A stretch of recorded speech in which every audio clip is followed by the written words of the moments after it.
국민의힘 당권 레이스가 45%가 넘는 최종 투표율을 기록하면서 마무리됐습니다. 이제 잠시 뒤에 발표만을 남겨두고 있습니다.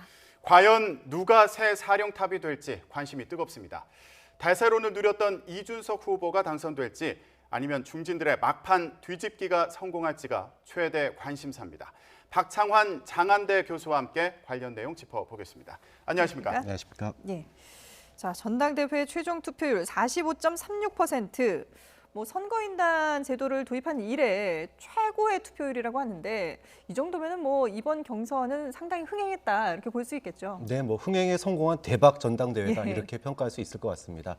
아까 말씀하셨던 2014년 7월 전당대회가요, 31.7%였습니다. 그 당시에 그 전당대회 당시 현직 대통령이었던 박근혜 대통령이 현장에 참석을 해서 연설도 하고 네. 거의 빨간색 열풍이라고 할 정도의 그런 뜨거운 상황에서 치러졌었거든요. 그런데 지금 그 이후 그랬을 때조차도 31.7%인데 네. 지금은 그것보다 훨씬 높은, 그러게요. 이건 바람이라고밖에 할 수가 없을 것 같아요. 예. 네. 자, 이렇게 왜 이렇게 흥행이 이렇게 성공을 했느냐? 일단 첫 번째로는 지난 서울시장 재보궐선거 때 중도층과 2030의 투표는 분명했습니다. 네. 여권에 대한 심판이었어요. 그런데 그렇다고 그분들이 국민의힘에 대해서 우호적인 시각이었느냐?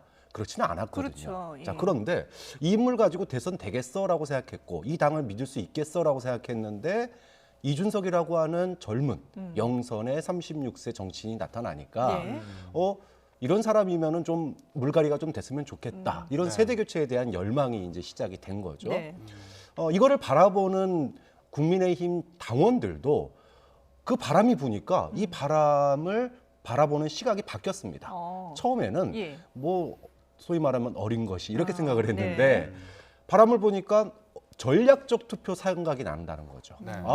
이 바람을 이용하면 중도층도 우리한테 오는구나. 2030 투표도 오는구나. 네. 그러면은 대선 확실하게 우리가 이길 수 있겠네? 이런 생각이 드니까 가지고 있던 떡보다 나경원, 조영이라고 하는 떡보다 예. 새로 생긴 떡이 너무 커 보이는 거예요. 네. 그러니까 이 쏠림 현상, 여론과 당심의 이 동조화 현상이 일어나면서 이게 될 것 같으니까 네.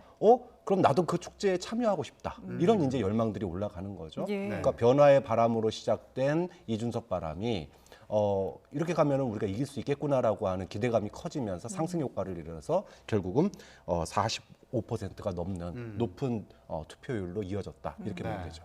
지금 변화의 바람에 대해서 말씀해 주셨는데 주호영 전 원내대표, 주호영 후보 같은 경우에는 당원들의 분노가 반영된 것이다 이렇게 얘기했습니다. 다른 중진들도 이런 의견을 나타냈는데 이건 무슨 의미로 해석을 해볼 수 있을까요? 그런데 이게 높은 지금 당원들의 투표율이 문재인 정부에 대한 심판 이런 것이 이준석에 대한 기대감이나 변화에 대한 열망 이런 것도 있겠지만 네. 지금 문재인 정부를 심판해 달라 이런 것에 대한 이제 그거 아니겠느냐라고 이야기를 하는 거죠. 사실은 지난 재보궐선거에서도 그런 부분들은 일정 정도 민심이 확인됐는데 네.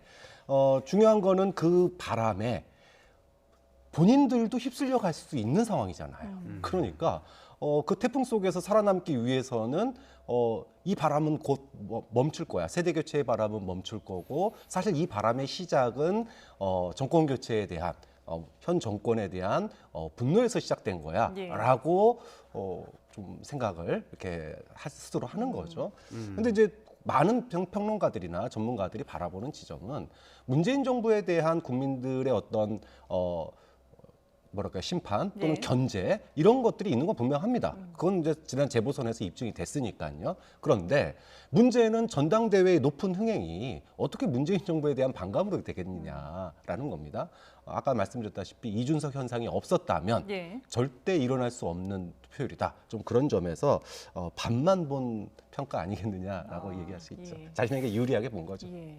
30대고 그리고 국회의원에 당선된 적도 없는 이준석 후보의 돌풍이 어마어마한데 과연 최종 결과도 이준석 후보가 당선이 될지 상당히 이제 관심을 모으고 있습니다.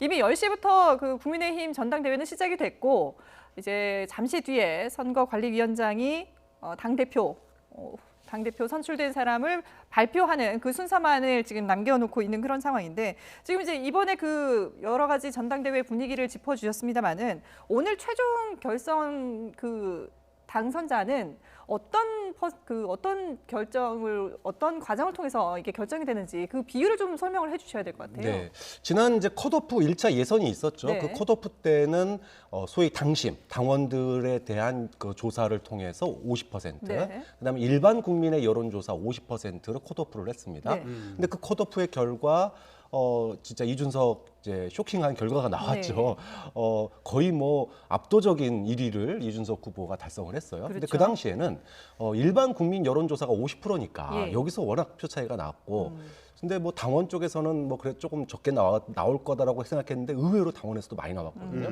그런데 본선은 네. 이번 오늘 이제 발표되는 경선은 당심이 그러니까 소위 당원들에 대한 여론조사가 70%입니다. 예. 그다음에 일반 국민이 30%.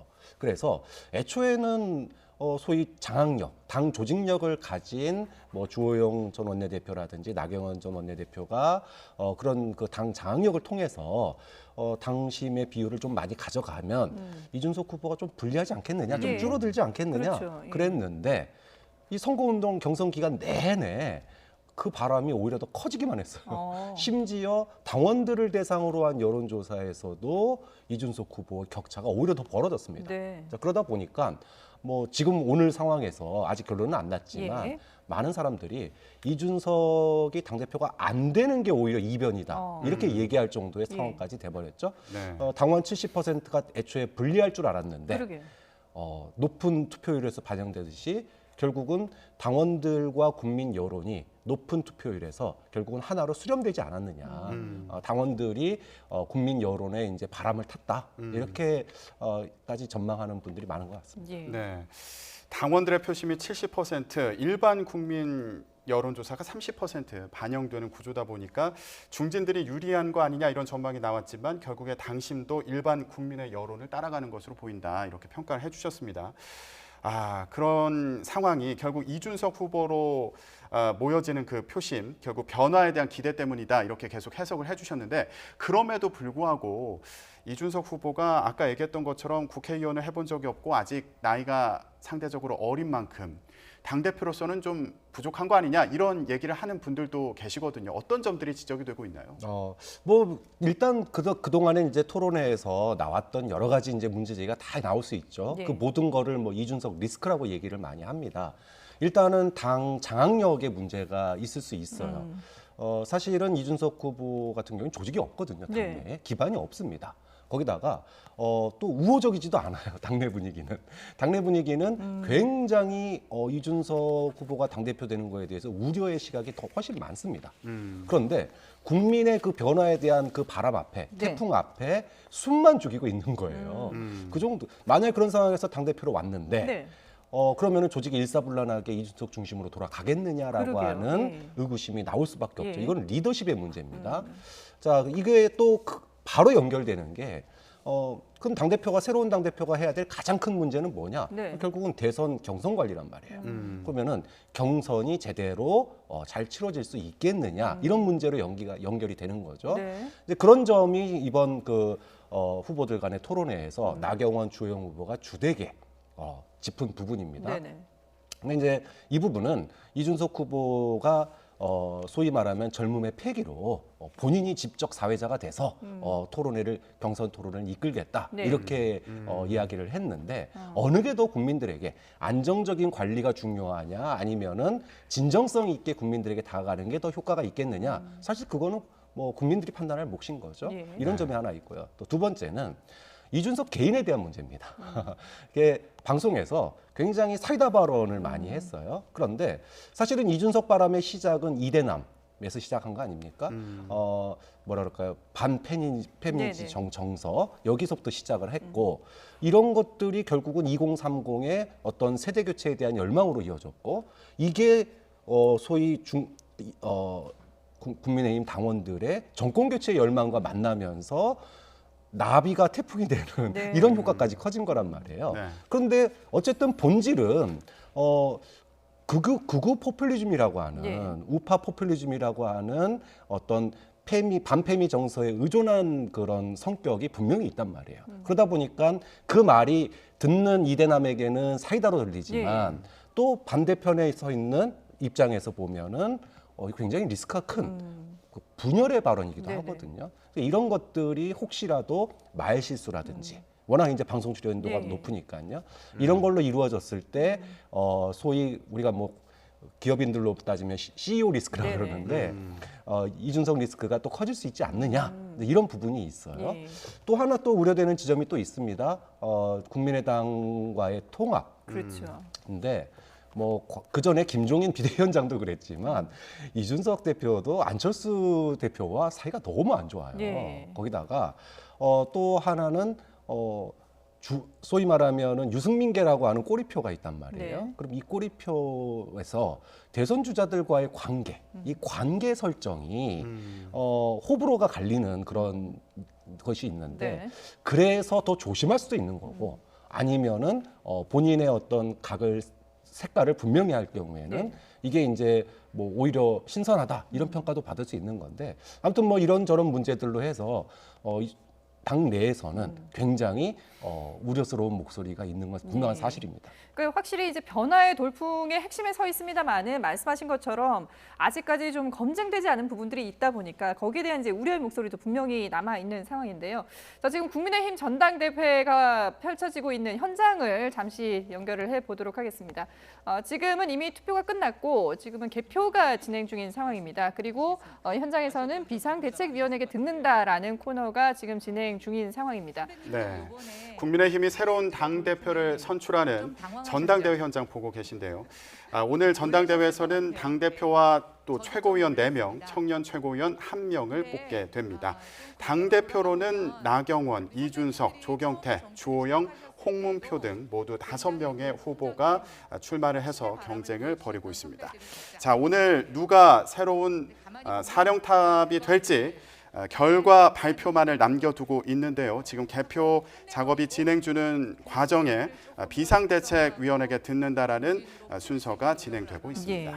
자, 지금 뭐 후보들도 상당히 떨릴 텐데 앞서도 잠깐 말씀을 하셨지만 지금 이번에 당선되는 당대표는 내년에 대선을 치러야 되는 그런 막중한 임무를 띠고 있지 않습니까? 그러다 보니까 과연 그 과정에서 얼마나 매끄럽게 지금의 이 바람을 대선까지 이어갈 수 있을 것이냐 이게 상당히 중요할 것 같은데 그러면 누가 당선되든 간에 사실은 이번에 후보 간의 좀 그 토론회라든지 이런 경선 과정에서 서로 간에 좀 약간의 언성도 있었고 좀 그런 부분들을 어떻게 극복해 나가느냐도 과제가 되지 않을까 싶어요. 네, 이게 지금 이제 계륵이에요. 예. 우리가 흔히 당내 화합을 얘기하면 다 좋은 걸로 보입니다. 네. 그런데 어떤 화합이냐가 중요한 거죠. 이준석 돌풍이 왜 불었냐는 겁니다. 세대 교체예요. 네. 네. 지금의 보수의 주류로는 현재 대한민국의 변화 사항을 못 쫓아간다. 그래서 과거의 탄핵 이후에 대선 주자도 1명 못 내보낸 정당이 지금 45%의 높은 투표율 그리고 온 국민의 관심을 갖는 전당대회로 이끈 것은 예. 바뀌겠다라고 했기 때문에 한 거거든요. 그러면 이 인기를 이어가려면 소위 말해서 너도 좋고 나도 좋고 화합으로 해가지고 이게 갈 수 있느냐라는 겁니다. 네. 그러면 이준석 돌풍을 계속 이 바람을 당의 높은 지지도로 계속 이끌어 가려면 예. 그 전과 다른 모습을 보여줘야 돼요. 즉 지도부의 구성부터 시작해서 예를 들어 국회의원들의 토지 전수조사에 대한 결과도 네. 뭐 여당이 여당은 권익위 하니까 우리는 다른 데다 어떻게 이제 극적으로 바뀌었지만 만약에 결과에 국민의힘의 국회의원들이 뭐 민주당 수준의 어떤 문제가 나왔다. 네. 그러면은 민주당보다 더 강하게, 엄격하게. 더 세게 그렇게 나가야죠. 그렇게 안 하면 세대교체 왜 했니? 당 대표 왜 바꿨니? 네. 이런 질문을 받을 수밖에 없는 거예요. 그런 점에서 우리가 흔히 전당대회가 끝나면은 후보들 간의 뭐 감정 싸움을 이런 거 다 덮고 가자 이렇게 네. 해가지고 화합의 분위기를 만드는 게 보통이지만 지금은 대선을 앞두고 2030 세대의 표를 가져오기 위해서는 혁신 경쟁에 또 한 번 빠질 수밖에 없다. 그렇다면 효과를 계속 지속시키고 전당 역동성을 부여하기 위해서는 소위 말하면 잘못된 것은 과감하게 바꾸고 가는 뭐 일부러 분란을 일으키진 않겠지만 국민 눈높이에 맞지 않는다고 생각되는 부분에 있어서는 과감한 돌파, 과감한 전환 이거를 갖다가 하지 못한다면 오히려 이준석 대표가 동력을 아직 대표가 빠르게 되지는 잃어버릴 수도 않았는데 있죠. 이제 가능성이 있으니까요. 네. 예. 그러니까 지금 말씀하신 것처럼 이게 제 식구 감싸기가 돼서는 도로 아미타불이 되는 거고 역시 또 변하지 않는구나, 변하지 못하는구나 이런 지적을 받을 수 있고 그 타격은 오히려 더 커질 수가 있는 거잖아요. 그렇죠. 예. 그것 때문에 이준석 후보 같은 경우에 굉장히 빠르게 하나하나 이슈들을 아마 던져낼 겁니다. 근데 문제는 그것을 어떻게 따라오느냐예요. 네. 조직이. 지금 뭐 민주당 같은 경우에도 그 당사자가 된 의원들의 반발이 심하잖아요. 그렇죠. 그런데 민주당은 그나마 지금 위기감 속에서 민주당은 위기감에 있기 때문에 뭐 그래도 당을 위해서 조금 좀 조용히 해달라 이렇게 네. 하는데 그 숫자도 4명 정도잖아요. 그런데 만약에 국민의힘 같은 경우에 숫자가 더 많다면 어떡할 거냐. 그리고 그 사람들의 인원이 많고 또 당에 영향력을 끼치는 사람이라면 어떡할 거냐. 예. 자, 그럼에도 불구하고 쳐내고 갈 수 있겠느냐. 첫 시험대가 되는 거죠. 굉장한 시험대가 될 겁니다. 만약에 그거 치고 나가면은 국민들의 박수를 받을 거예요. 네. 그런데 당에서의 장악력은 떨어질 수 있는 거죠. 자, 이 사이에 어떻게 그런 문제들을 끌고 가느냐도 굉장히 큰 과제가 될 겁니다. 예. 지금 말씀을 들어보면은 인적 쇄신 부분에 대해서도 중요하게 보시는 것 같은데 어떤 그림을 그려볼 수 있는 상황인가요? 사실 뭐 대선 국면에서 인적 쇄신은 그다지 크게 할 수는 없어요. 후보를 어떻게 지금 국민의힘은 후보가 없지 않습니까? 예. 내부 후보가 뭐 소위 말해서 10% 5%를 넘어가는 후보가 없기 때문에 네. 그럼 다 외부에서 끌어와야 되는데 대선을 승리하고 난 다음에 지방선거에서는 뭐 이준석의 색깔을 드러내는 뭐 지방 의원들 예. 또는 뭐 기초 단체장들 젊은 세대 교체 바람이 아마 대선 승리 이후에 불 수는 있을 거예요. 근데 네. 현재로서는 지도부의 구성을 어떻게 하느냐. 그 다음에 얘기했던 대로 김종인 전 비대위원장을 영입하겠다고 그랬어요. 네. 자, 그러면 김종인 전 비대위원장을 영입했을 때 그 소위 뭐 그게 선거 관리가 될지 선거 기획단이 될지는 모르겠지만 거기에 인적 구성은 또 어떻게 가느냐. 그러면 이제 결국은 삼각함수에 빠지는 거죠. 윤석열, 국민의당, 그다음에 김종인 이 삼각함수에서 정치력을 보여줘야 되거든요. 네. 이 정치력 보여주는 게 상당히 어려운 과제가 됩니다. 그렇군요. 지금 이제 뭐 현장에서는 이미 개표 결과는 나온 상황이고 발표 문안을 지금 다듬고 있다고 하는데 사실 저희가 10시 30분쯤 발표가 되지 않을까 예상을 했는데 지금 뭐 거의 50분 가까이 상당히 이제 좀 지연이 되고 있는 상황입니다. 어쨌든 결과 발표가 곧 있을 것 같은데요. 발표가 되는 대로 저희가 바로 현장을 연결하도록 하고요. 그렇다면 지금 이제 후보 발표를 앞두고 있는 그런 상황인데 만약에 지금 이 돌풍대로 이준석 후보가 당대표가 된다면 뭐 격차라든지 표수를 얼마나 얻느냐도 앞으로의 행보에 좀 영향을 미칠까요? 아까도 말씀드렸지만 예. 이준석 후보에게 가장 큰 과제는 당 장악력이라고 네네. 그러지 않습니까? 왜냐하면 국민들은 변화를 바랬어요. 예. 그런데 변화를 이끌어내지 못한다면 그거는 이제 굉장히 큰 실망으로 돌아오는 거죠. 자, 그럼 변화를 이끌려면 그 변화의 조직이 잘 따라와 줘야 돼요. 네.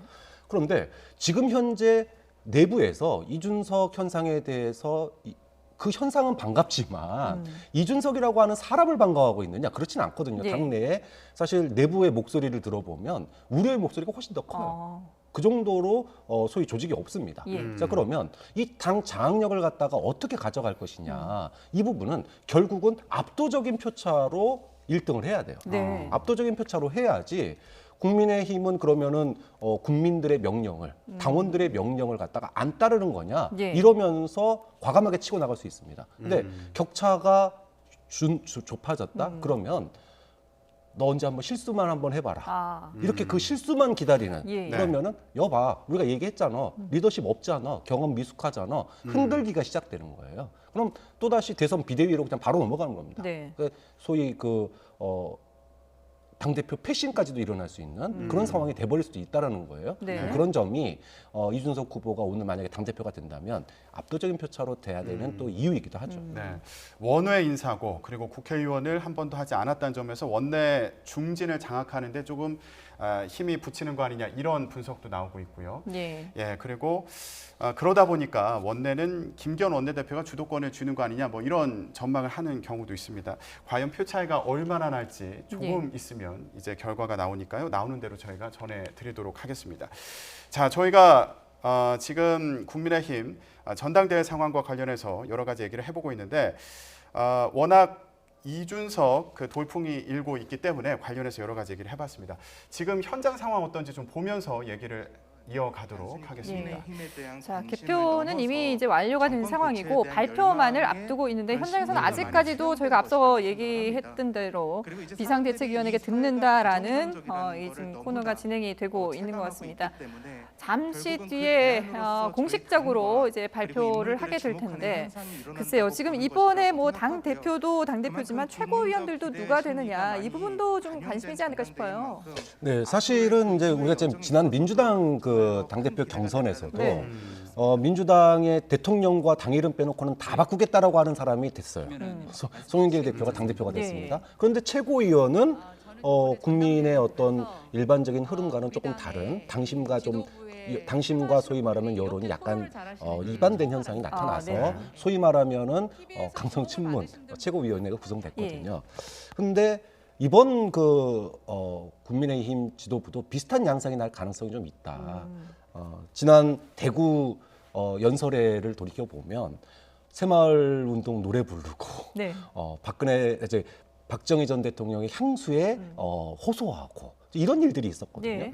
사실 그 자리에서 탄핵은 정당했다라고 얘기한 사람은 딱 한 명밖에 없었어요. 예. 다른 후보들도 뭐 탄핵이 부당했다고 생각하진 않지만 감히 그 말을 못 꺼내는 거죠. 고작 꺼내는 말은 사면론을 꺼냈단 말이에요. 그런데 똑같은 생각을 하고 있더라도 무엇을 얘기하느냐가 국민들한테 받아들이는 건 큰 겁니다. 네. 그런 점에서 이준석 후보가 돋보였던 건데 어쨌든 앞으로 이런 문제들을 이제 하나씩 이제 어떻게 풀어가는 게 과제가 되겠죠. 네. 예. 오늘 전당대회에서는 최고위원 같은 경우에는 지금 10명의 후보가 있는데 이 가운데 4명을 선출하게 되고요. 그리고 청년 최고위원 같은 경우에는 5명 중에 1명을 선출하게 됩니다. 과연 오늘 당심과 그리고 일반 국민 여론조사 결과 어떻게 나오는지 지켜보도록 하겠습니다. 이제 결과가 조금 있으면 나오게 될 텐데 저희가 결과 나오는 대로 현장 연결해서 전해드리도록 하겠습니다. 자, 저희가 이준석 돌풍에 대해서 앞서서 얘기를 해봤는데 이준석 전 최고위원 같은 경우에는 여러 가지 우려가 있다 이 부분에 대해서 얘기를 하다 말지 않았습니까? 근데 그 가운데 하나가 좀 직설에 대한 비판 그리고 엘리트주의가 있는 거 아니냐 이런 얘기도 있습니다. 이 부분은 어떻게 보세요? 직설은 뭐 사이다 발언이죠. 이준석 바람이 부른 거는 이대남의 마음에 공감을 표시했기 때문에. 예. 그러니까 이준석 후보의 발언이 옳으냐 그르냐는 둘째 문제입니다. 그거는 뭐 정치적인 생각이 다를 수 있으니까요. 그런데 20대 남성들의 그런 지금 현재 소위 인국공 사태에서의 기회 평등의 어떤 박탈감, 그 다음에 우리는 뭐냐라고 하는 소외감, 네. 그리고 부동산 절벽에 대한 미래에 대한 절망감. 이런 것을 주목한 정치인이 과연 있었느냐. 예. 많이 없었거든요. 그런데 방송에서 그걸 갖다 시원하게 사이다 발언으로 해주니까 네. 소위 말하면 20대 남성들의 열화와 같은 지지가 있었던 거거든요. 그런 점에 있어서 저는 뭐 20대 남성들, 뭐 남성뿐만이 아니라 2030 세대의 어려움에 대해서 공감을 표시하고 그들과 함께 하려고 하는 노력은 정치인들 모두에게 필요한 거다. 예. 다만 그것을 어느 쪽에서 바라보느냐.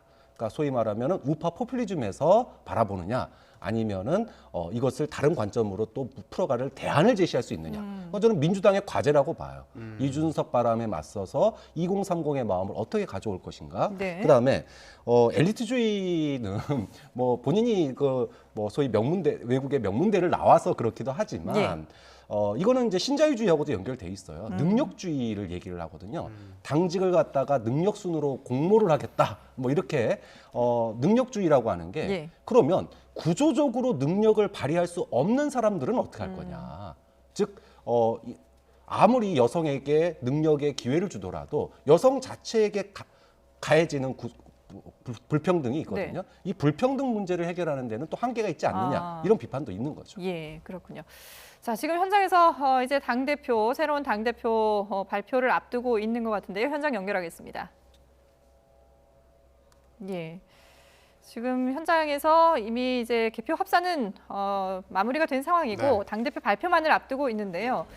지금 현장에 당대표 발표를 위한 무대를 준비를 하고 있습니다. 네, 후보들도 초조하게 결과를 기다리고 있는 예. 그런 상황으로 보이는데요.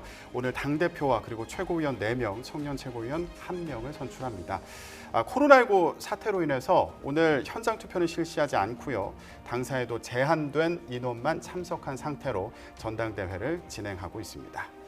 네, 오늘 새로 선출되는 당 지도부의 공식 임기는 2년인데 1년 정도 이어진 비상대책위원회 체제를 오늘 새로운 당 지도부가 선출되면 마무리하고요. 이제 새로운 지도부는 내년 3월 열리는 대통령 선거 준비를 이끌게 됩니다. 네. 자, 오늘 당대표는 당원과 일반인 조사 결과가 7대3의 비율로 합산이 됩니다. 앞서 전해드린 것처럼 이미 최종 투표율이 상당히 높은 45%를 넘는 역대 최고의 투표율을 보이면서 많은 관심을 끌었습니다. 이번 국민의힘 당대표 경선 과정은 당원들뿐만 아니라 전 국민들의 상당히 많은 관심을 받았습니다. 그래서 오늘 결과 발표에도 많은 분들이 과연 새로운 당대표가 누가 될 것이냐 상당히 관심 있게 지켜보고 있는데요. 현장 발표 내용을 한번 들어보도록 하죠. 기다려주시면 사실상 국민의힘의 초대 당대표가 되는 셈이죠.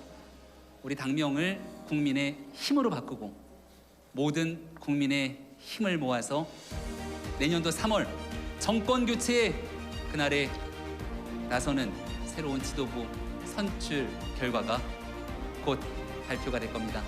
새로운 당대표 그리고 얘기를 4명의 최고위원 잠시 뒤에 누가 새로운 가장 당대표 많은 선출 투표를 하게 돼 수석 결과가 최고위원이 될지 발표된다는 많은 내용이었습니다. 같습니다. 지금 이 언급에서도 있었는데 이제 새로운 지도부는 내년 대선을 준비해야 되는 그런 무거운 책임을 지게 되지 않습니까? 오래 기다리셨습니다. 예.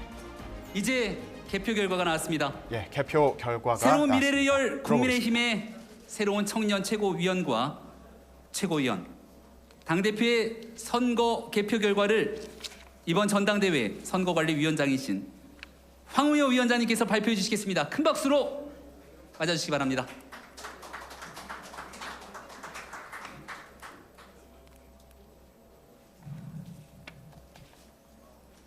황우여 선거관리위원장입니다.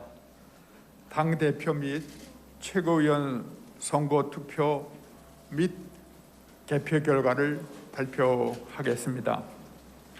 먼저 투표 결과를 발표하겠습니다. 제1차 전당대회 선거인단 총 32만 8,893명 중 당대표 선거에는 14만 9,194명이 투표하여 투표율은 45.36%를 기록하였습니다. 최고위원 선거는 14만 6,479명이 투표하여 투표율은 44.54%를 기록하였습니다. 청년 최고위원 선거는 14만 3,121명이 투표하여 투표율은 43.52%를 기록하였습니다. 다음은 개표 결과를 발표하겠습니다. 발표는 청년 최고위원, 당대표 선거 순으로 후보자 성명의 가나다 순으로 말씀드리겠습니다. 선거인단 득표 결과, 여론조사 결과, 선거인단 득표수와 여론조사 결과를 득표수로 환산하여 이를 총합산한 득표수를 순서대로 발표합니다. 먼저 청년 최고위원입니다. 강태린 후보 선거인단 결과 15,748표, 여론조사 결과 9.11%, 최종 합산 결과 21,336표, 김용태 후보 선거인단 결과 41,763표, 여론조사 결과 38.02%, 최종 합산 결과 65,084표, 이용 후보 선거인단 결과 27,697표, 여론조사 결과 30.31%, 최종 합산 결과 46,285표. 함술옹 후보 선거인단 결과 26,757표. 여론조사 결과 9.08%. 최종 합산 결과 32,323표. 홍종기 후보 선거인단 결과 31,156표. 여론조사 결과 13.49%. 최종 합산 결과 39,431표를 각각 득표하였습니다. 다음은 최고위원입니다. 김재원 후보 선거인단 결과 55,571표. 여론조사 결과 9.55%. 최종 합산 결과 62,487표. 도태우 후보 선거인단 결과 16,622표. 여론조사 결과 3.75%. 최종 합산 결과 21,295표. 배현진 후보 선거인단 결과 58,763표. 여론조사 결과 26.72%. 최종 합산 결과 92,102표. 원영섭 후보 선거인단 결과 11,265표. 여론조사 결과 2.82%. 최종 합산 결과 14,784표. 이영 후보 선거인단 결과 21,170표. 여론조사 결과 4.76%. 최종 합산 결과 27,110표. 정미경 후보 선거인단 결과 32,638표. 여론조사 결과 9.58%. 최종 합산 결과 44,591표. 조대원 후보 선거인단 결과 8,559표. 여론조사 결과 3.42%. 최종 합산 결과 12,827표. 조수진 후보 선거인단 결과 62,497표. 여론조사 결과 30.26%. 최종 합산 결과 10253표. 조혜진 후보 선거인단 결과 25,409표. 여론조사 결과 8.38%. 최종 합산 결과 35,859표. 천강정 후보 선거인단 결과 3,633표. 여론조사 결과 0.77%. 최종 합산 결과 4,588표를 각각 득표했습니다. 마지막으로 당대표입니다. 나경원 후보 선거인단 결과 61,077표. 여론조사 결과 28.27%. 최종 합산 결과 79,151표. 이준석 후보 선거인단 결과 55,820표. 여론조사 결과 58.76%. 최종 합산 결과 93,392표. 조경태 후보 선거인단 결과 4,347표. 여론조사 결과 2.57%. 최종 합산 결과 5,988표. 주호영 후보 선거인단 결과 25,109표. 여론조사 결과 7.47%.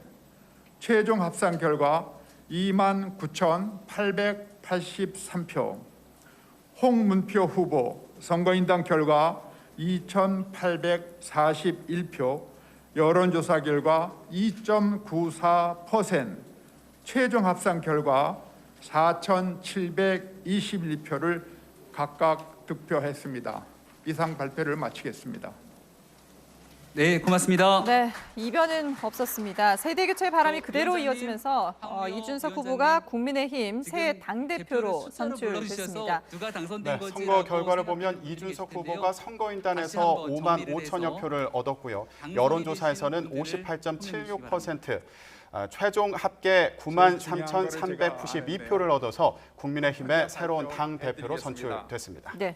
자, 교수님 지금 보면 이준석 후보가 뭐 저희가 앞서서 예상했던 대로 1위로 당대표가 됐습니다마는 얼마의 표를 획득하느냐 이것도 상당히 중요하다고 그랬는데 2위를 한 나경원 후보와 비교를 해본다면 확실히 이제 선거인단 그러니까 당원 투표는 나경원 후보가 좀 더 앞섰고요.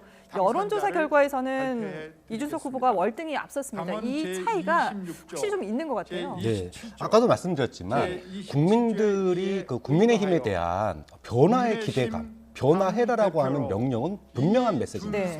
자, 그런데 당에서 이것을 얼마만큼 받아들일 준비가 돼 있느냐라는 거예요. 국민들은 파격적인 변화를 원합니다. 네. 정말로 젊은 영선의 36세를 선택할 대한민국 역사상 유례 없는 그런 변화를 요구하는데 지금 사실 당원 투표에 보면은 66만 1,000표, 그다음에 이준석 후보 같은 경우가 5만 5천 표. 좀 더 근소하겠지만 어쨌든 나경원 후보가 이겼거든요. 그렇죠. 이거는 여전히 우려의 시각으로 보는 당내에서 이준석 새로운 당대표에 대해서 우려의 시각을 가지고 있는 세력이 많다. 네. 자, 이랬을 때 앞으로 이준석 후보가 풀어나가야 될 과제는 역시나 당 장악력인데 문제는 시간이 이렇게 많지 않다라는 겁니다. 네. 그걸 보여줄 수 있는 공간이 대선 경선 준비 공간이라는 거예요. 네. 그래서 그 부분을 잘 해결해 가는 과제를 안게 됐습니다. 예.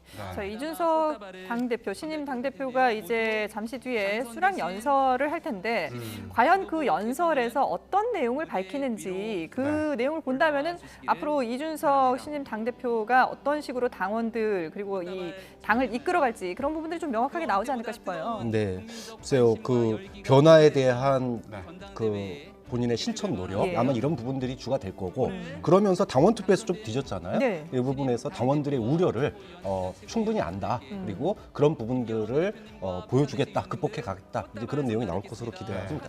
지금 국민의힘의 신임 당 대표 그리고 최고위원 등 새로운 지도부로 선출된 인사들이 무대 앞으로 나왔습니다. 국민의힘 최고위원으로는 조수진, 배현진, 김재원, 정미경 후보가 선출이 됐고요. 그리고 청년 최고위원으로는 김용태 후보가 확정이 됐습니다. 예. 네, 그리고 국민의힘 신임 당 대표에는 85년생 이준석 후보, 이준석 전 최고위원이 선출됐습니다. 예. 우리 정당 역사를 살펴보더라도 이렇게 젊은 30대 당대표가 된 경우가 그렇게 많지 않잖아요. 처음 아닌가요? 처음인가요? 영선의 36세 영선의, 당대표 예. 처음인 것 같습니다. 예. 그만큼 국민들이 우리 정치권의 변화에 대한 요구가 굉장히 크고요.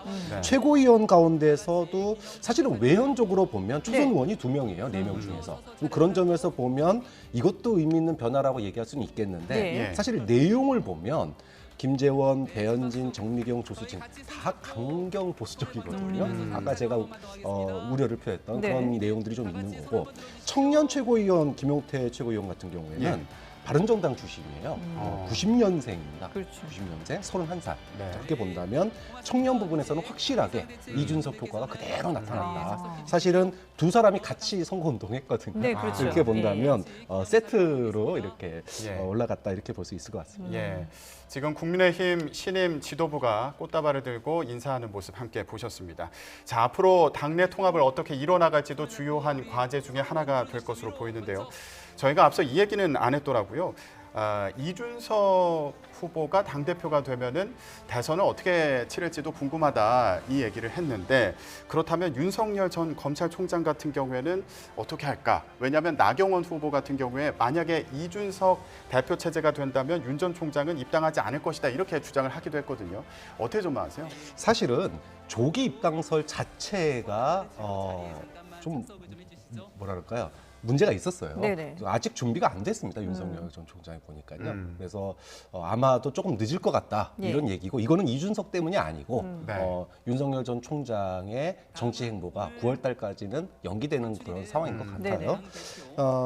입당 부분은 어떻게든 아마 저는 결과적으로는 입당이 될 거라고 봅니다. 다만 그 과정에서 누가 주도권을 장악하느냐.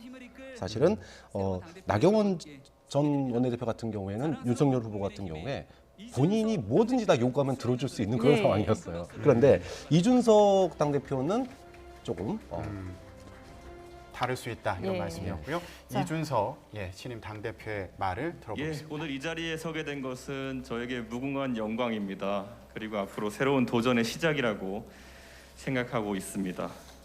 우선 감사하고 정말 또 감사합니다.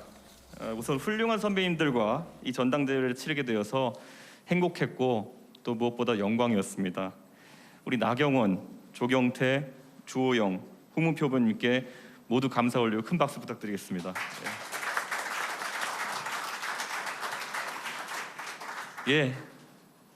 여러분은 저를 당대표로 만들어 주셨습니다. 다시 한번 강조하고 싶습니다. 여러분이 만들어 주셨습니다. 목적어가 아니라 주어에 힘을 실어서 읽었습니다. 저와 함께 이 역사에 발을 들여놓으셨고요. 우리가 지금부터 만들어 나가는 역사 속에 여러분의 지분이 있습니다. 제가 가장 강조하고 싶은 것은 공존입니다. 다른 후보께서 통합의 의미를 강조하시면서 용광로론을 말씀하신 적이 있습니다. 저는 그 말씀에 공감합니다. 하지만 용광로 이론은 미국과 같은 다원화 사회에서 조금 더 진화해서 요즘은 샐러드볼 이론이라는 이름으로 바뀌어가고 있습니다. 다양한 사람이 샐러드볼에 담긴 각종 채소처럼 고유한 특성을 유지한 채 같이 공존할 수 있는 사회가 샐러드볼입니다. 비빔밥을 생각해 보시면 될 것 같습니다. 비빔밥이 가장 먹음직스러운 상태는 10가지 이상의 여러 가지 고명이 각각의 색채와 식감, 형태를 유지한 상태로 밥 위에 얹혀져 있을 때입니다. 상추잎은 바삭한 상태를 유지했을 때 가장 맛있고요. 나물은 각각 다르게 조미되었을 때 그 맛이 더해집니다. 마지막에 올리는 달걀은 노른자가 터지지 않게 조심스럽게 얹어야 하기도 합니다. 생각해 보십시오. 비빔밥의 재료를 모두 갈아가지고 만약에 저희가 밥 위에 얹는다면은 그것은 우중충한 빛깔일 것이고요. 색감도 그다지 끌리지 않을 것이고 식감도 마찬가지입니다. 저는 그렇기 때문에 우리가 비빔밥의 고명들을 모두 갈아버리지 않기 위해서 보통 스테레오타이핑이라고 합니다. 뭐뭐 다움에 대한 강박관념을 버리고 공존할 수 있어야 된다고 생각합니다. 원래 여성주의 운동하시는 분들이 여성에 대한 여성다움을 강요하는 것이 상당한 개인의 개성을 꺾어버리는 폭력이라고 생각하시는 것처럼 저는 누군가에게 청년다움, 중진다움, 때로는 당대표다움을 강요하면서 우리 사회에 달걀과 시금치, 고사리 같은 소중한 개성들을 갈아버리지 않는 그런 사회를 만들겠습니다. 당원 동지분들께 당부하고 싶습니다. 우리의 지상과제는 대선의 승리입니다. 그 과정에서 저는 다양한 대선 주자 및 그 지지자들과 공존할 수 있는 당을 만들 것입니다. 내가 지지하는 대선 주자가 당의 후보가 되고 문재인 정부에 맞서 싸우는 총사령관이 되기를 바라신다면은 다른 주자를 낮추는 방향으로 그것을 달성할 수는 없습니다. 상대가 낮게 가면은 더 높게 갈 것을 지향해야 하고요. 상대가 높게 가면은 그보다 더 높아지기 위한 노력을 해야 되는 것이 우리의 경쟁의 원칙이 될 것입니다. 이번 선거 과정에서도 저에 대한 가짜 뉴스나 원색적인 비난 등을 전 접했습니다. 근데 저는 그 누구에게도 책임을 물을 생각이 없고 어떤 분도 저에게 개인적으로 미안함을 표시하실 필요가 없습니다. 누구도 불이익이 있을지도 모른다는 생각을 안 하셔도 됩니다. 부정선거론을 믿었던 분이라 할지라도, 그리고 이준석의 화교설을 믿었던 분이라 할지라도 인사는 공정할 것이고 모든 사람은 우리의 새로운 역사에 초대될 것이라고 약속드리겠습니다. 다만 오늘 2021년 6월 11일을 분수령으로 삼았으면 좋겠습니다.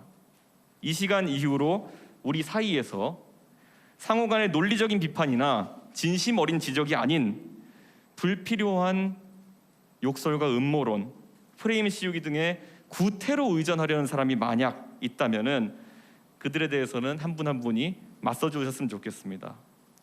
저는 다른 생각과 공존할 자신이 있고 과거에 얽매이지 않을 그런 용기가 있습니다. 앞으로 우리는 수권 세력임을 보여줘야 합니다. 젊은 사람들이 자신의 의견을 이야기하면은 관대해져야 하고요.